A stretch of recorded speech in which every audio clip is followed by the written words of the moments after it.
السلام علیکم ورحمۃ اللہ وبرکاتہ۔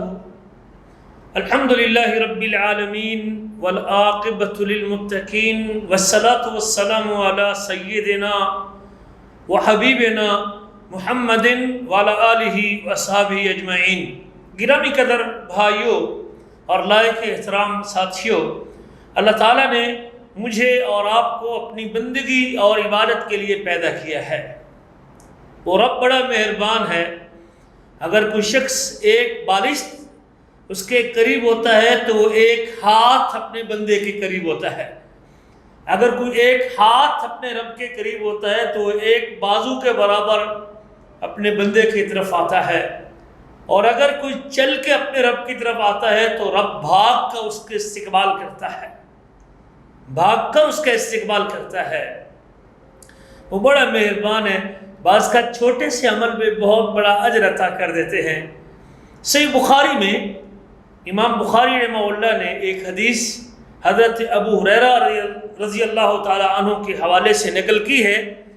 فرماتے ہیں کہ ایک دن نبی کریم صلی اللہ علیہ وسلم نے حضرت بلال رضی اللہ تعالی عنہ سے پوچھا نماز فجر کے موقع پہ، بلال حدثنی بارجع عمل عملتہ فی الاسلام یا اخبرنی بارجع عمل عملتہ فی الاسلام، بلال مجھے اپنی وہ نیکی بتائیے، اپنی اسلامی زندگی میں اپنے ایسی عبادت اور نیکی کا میرے سامنے ذکر کیجئے جس کے اوپر تو بڑا پر امید ہے کہ اللہ تعالیٰ نے تیری وہ نیکی قبول کر لی ہو۔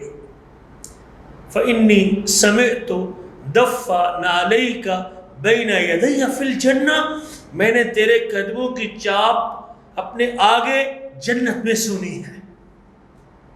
حضرت بلال کہتے ہیں اللہ کے رسول میرے پاس کوئی اور نیکی تو نہیں ہے، اور میں جس عمل کے اوپر بڑا پر امید ہوں کہ میرا رب میری یہ نیکی قبول کر لے گا، انی لم اتطہر فی ساعت لیل او نہار، دن اور رات کی کسی گھڑی میں جب میں بے وضو ہوتا ہوں دوبارہ وضو کر کے جتنی میری تقدیر میں اور میرے مقدر میں ہوتا ہے اور میری قسمت میں ہوتا ہے، میں ہر وضو کے بعد اتنی نماز پڑھ لیتا ہوں، اور میں اللہ سے امید کرتا ہوں کہ اللہ تعالیٰ کے ہاں میری یہ نیکی بڑی مقبول ہوگی اور بڑی اجر کا باعث بنے گی۔